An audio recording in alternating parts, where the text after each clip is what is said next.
Okay, so it's good to meet you, Tyler. Yes, let me just say, I know you're recording me, so you have my consent. Okay, great. So I'd like to start by asking, what do you think makes you so effective at knowing what people are becoming brilliant in the future? Like, tell me about your emergent ventures and how it's worked so far. Emergent Ventures is a new philanthropic venture of its own, and it is based on the idea that awards to talented people can be handed out at very, very low overhead, not on a basis of consensus, and with a single individual decision maker. In this case, that person is me. So I think one reason Emergent Ventures has worked well so far is our applicant pool is quite high quality. So I don't credit my own decision making for that at all. But it's a little hard to learn about uh, the ways you learn about it. It's, well, maybe you know someone else who won, or maybe someone knows Marginal Revolution. And I think that's selecting for pretty well informed, curious, ambitious people. So I would credit that more than any special touch of my own. But I would say when I select people, I look for energy level and persistence and curiosity and just really caring, some kind of authenticity. Yeah, so I guess two follow-up questions. Number one, you noticed like Nosgard before he had any Amazon reviews. Why do you seem to do this on a regular basis? So like that's like moving away from emergent ventures. And then the other question is emergent ventures or something along those lines scalable? Your question about Knausgaard and also Elena Ferrante, those are two now famous writers whom I praised many years back before they were famous, but they had each published one or two early books. And I think what I'm doing there is just taking in more information than most people. So I read very quickly and I just devote a lot of my time to reading and following things. So I think I'll end up having good picks for those reasons. Again, maybe some of it is better judgment, but just the sheer brute force, I'm going to sample more information, is going to help a selector quite a bit. So that's what I would credit there. Is emergent venture scalable? Absolutely. So I think obviously there's a limit to how much one person can handle, but one person can pick other people who run their own versions of emergent ventures. Or I think people not at all affiliated with me should do this on their own. And there are actually a number of people in the works who are going to do this. So it will be scaled, right? And, we'll see how well their picks do, but absolutely it can be scaled. Awesome. Well, thank you for that answer. My next question is GMU is commonly referred to as blog university. First, is that stereotype accurate? I don't think so. So I've forgotten how many people are in uh, the department, but it's well over 30. And the number that like blog actively, I don't know, it's 5. So the blogs we have are well known, and I think they're well known because I think they're good. One of them is me and Alex, right? But we're not blog university. We're an economics department, and tenure is based mostly on research and teaching, and to some degree university service. I've never known for blogging to count Mhm. positively toward a person's tenure, and I think it's working fine the way it is. Yeah, I mean, aside from that, I know that your department is a little eclectic amongst academic departments. Seems to be a lot more free market than average. My question for you is like, what are the pros and cons to being in a department like yours? Well, I would redescribe the nature of our department somewhat differently. I think what unifies us is an interest in fundamental questions and a kind of curiosity and a belief that your research is not just like a professional thing you do to get tenure, but it's like central to the core of your being. Uh, that said, I would agree we're more free market than the average department, but we have plenty of people in the department who I'm not sure, I'm the one who should describe them, but they don't agree, say, with me or Alex or Brian Kaplan. So really quite a few people. We're much more intellectually diverse than any other department I know in a whole bunch of ways, including, where people would fall on the political spectrum. Interesting. So my next question is, why did you start uh, ventures like Conversations with Tyler? Well, that conversations with Tyler started by accident. So one day I was just thinking like, gee, it would be great to have Peter Thiel come in and sort of speak at George Mason University. This is before Peter was as well known as he is now. I was thinking it would be great to show everyone just how smart Peter is. Now there's many ways you can see that, but back then, there wasn't that much tape of him. So I invited Peter, and actually I was quite surprised when he said yes, he would come. Obviously, he's a busy person, and he came, and we recorded it and put it online, so it served the initial purpose. GMU people came to the event. And then I thought, well, we should do another. I thought, well, Peter, you could view as obviously right of center. Let's have someone in who's left of center. So I invited Jeff Sachs, and I was surprised, but Jeff Sachs said yes. And then my assistant at the time, Julie Burden, who was our events person, said, we should do this thing and call it Conversations with Tyler. And I'm like, okay, Julie thinks it's a good idea. I guess we should do it. And then it happened. So very kind of accidental in a way, and certainly not plotted out by me. Okay, I was going to ask you what its desired impact was, but it seems you've already alluded to the fact that it was a little bit surprising. Can you tell me about how Conversations with Tyler compares to Marginal Revolution University broadly? Do they have the same general mission, or is there something a little bit distinct among them? Marginal Revolution University, for those of you who don't know, is an extensive series of free online videos to teach economics. A lot of it is at the principles level. And there's no ads, no fee, no charge, no strings attached, so to speak. And we have exercises and feedback. You can structure it as a course. So the main goal there is to reach people who want to learn economics, are smart, but starting from a not enormous knowledge base. That said, we do have some more advanced videos for people who know more, but the core mission is to teach basic economics. Conversations with Tyler, a lot of it is not about economics. I did an interview with Richard Prum, maybe America's greatest ornithologist. Actually, we ended up talking about signaling models. That's economics. My personal mission in Conversations with Tyler is to learn more from these people. And they are, in fact, literally the people I want to speak to, and I get to do it. That's my mission. I'm happy.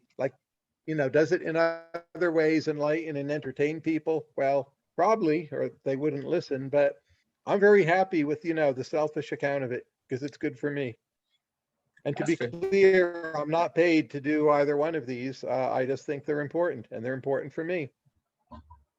Interesting. So I guess moving on from Marginal Revolution. So what do you think economics teaches too much of, and what should economics maybe focus on more, at a broad university level? Well, which level now are you speaking of? Like a principles class or PhD program or where? I'm talking about more undergraduate, but if you would like to talk about graduate, I'd also be interested. Well, at the undergraduate level, I think the most important thing, obviously you should teach the material, but it's to communicate the instructor's passion for economics. That's what will inspire people. And I know for sure that many, many classes do this, but I also know for sure that many classes don't. So that's what I would like to see every class do. In terms of the material, I would like to see more coverage of public choice and political economy, so people have a sense of how government works and not just markets. Again, many people do this now. I'm not saying they don't, but I would like to see more of it. At the PhD level, I worry that young budding economists are over specializing and we're creating too many arduous steps toward becoming an economist. Like there's a pre-doc, there's a postdoc. What used to be 4 years is now 6 years. The entry barriers are getting higher, and I think that's a bad thing. I don't know how to undo that, but if I could wave my magic wand and undo it, I would. Yeah, you mentioned an interest in progress studies. Is that a potential solution to that, sort of moving a little bit away from the more formalized mathematical models towards a more big question sort of thing? Well, I think every graduate student in economics, or public policy for that matter, should study the Industrial Revolution, the East Asian economic miracles, and what I call the economics of science. Because to me, those are fundamental events and topics in our world. Economics of science barely exists as a field. I think it should be at least 10% of the entire profession. And right now, I don't think it's 1%. So I would like to see that happen. In terms of a reform, I don't think we right now have the infrastructure to make it happen. But I am, personally trying to get people interested in building that infrastructure. So all those topics related to economic growth and innovation, like if you ask people, they'll all tell you, oh, it's important. And they'll all tell you, look at the great work that's being done now. But in terms of making them truly major priorities, I think we're failing badly. So, what sort of books would you recommend to somebody who's interested in those topic areas to read about those topic areas that you just mentioned, like the economics of science? Well, if it's the Industrial Revolution, I would maybe start with Joel Mokyr, would be one possibility. Economics of Science, Arthur Diamond would be a person to start with. But again, there's remarkably little. Uh, the East Asian Economic Miracle, Joe Studwell's book on how Asia works, is a good place to start.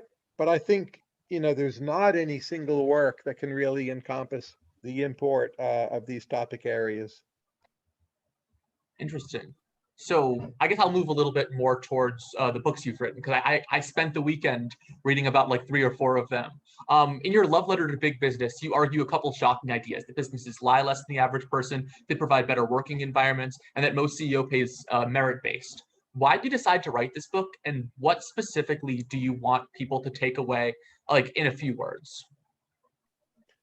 I decided to write the book because I saw, this is now going back 4 or 5 years ago, that public discourse on big business was becoming much worse, much more hostile to business, and people were forgetting basic truths of economics that I think were pretty well known and widely accepted less than 20 years ago, but that public discourse was flying off the rails. So I view my book as a contrarian book that shouldn't be contrarian. Uh, I think the experience of the pandemic, which postdates the book, uh, has shown I was pretty correct.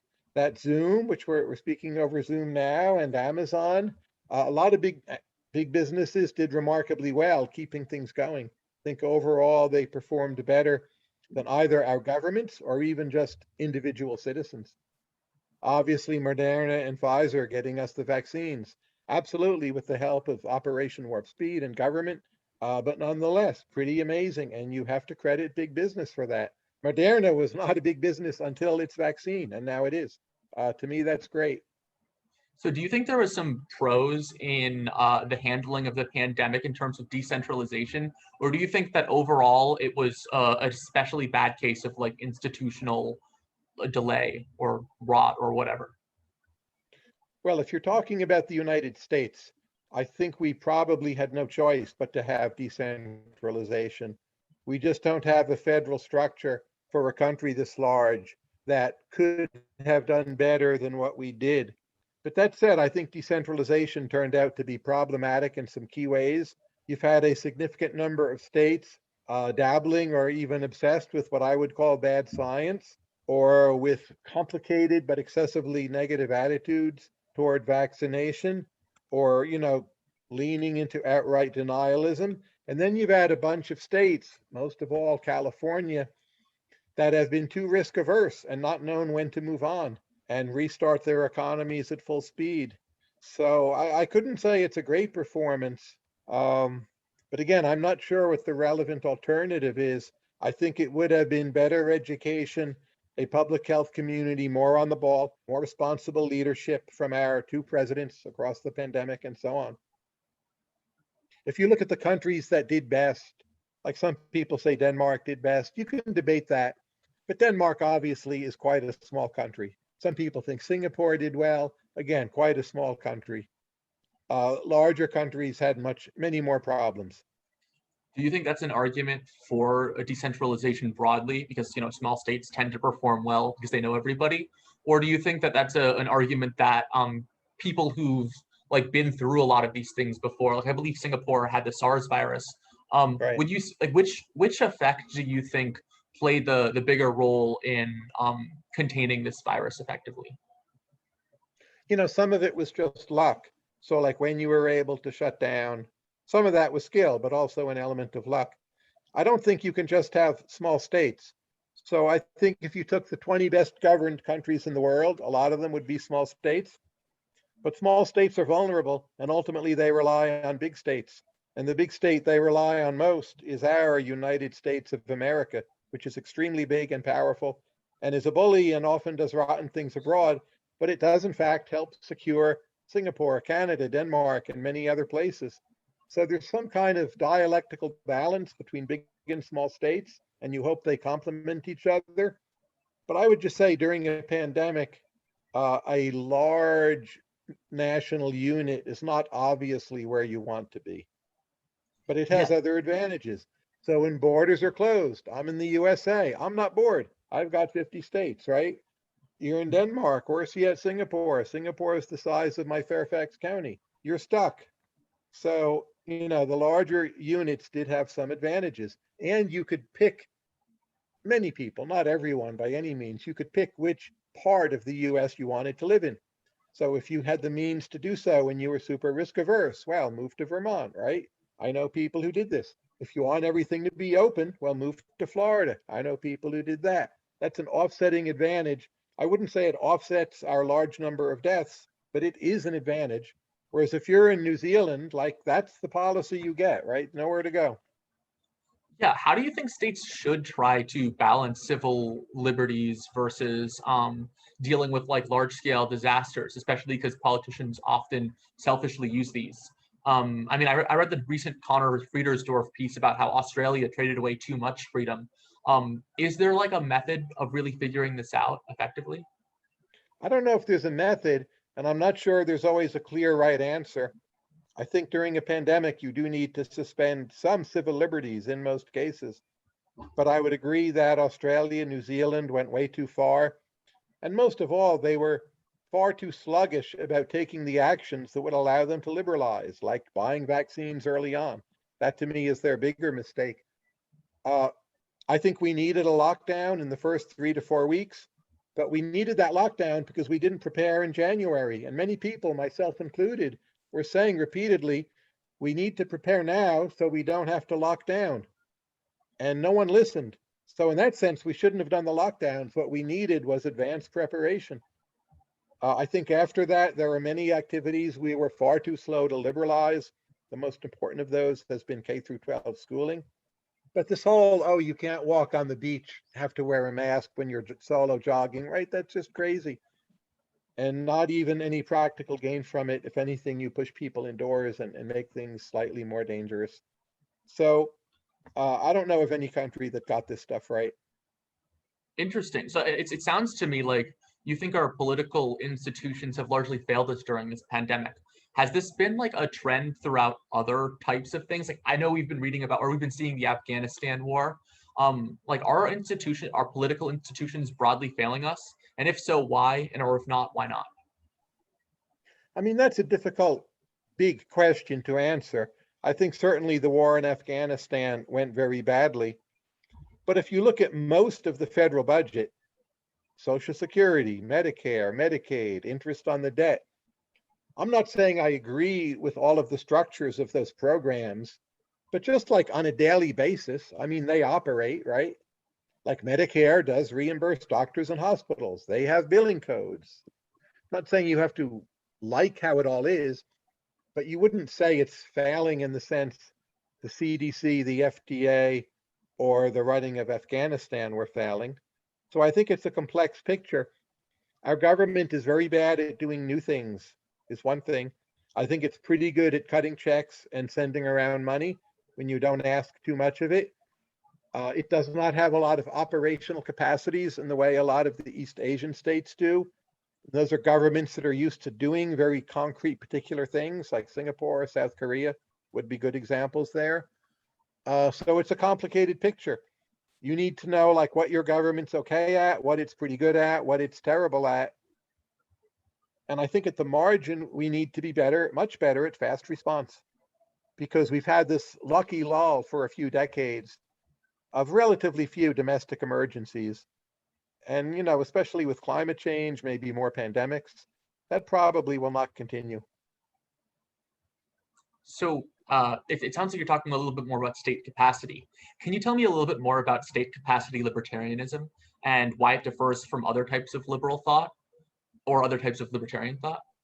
Well, I wrote this blog post on January 1st, 2020, called like What Libertarianism Is and What It Will Be.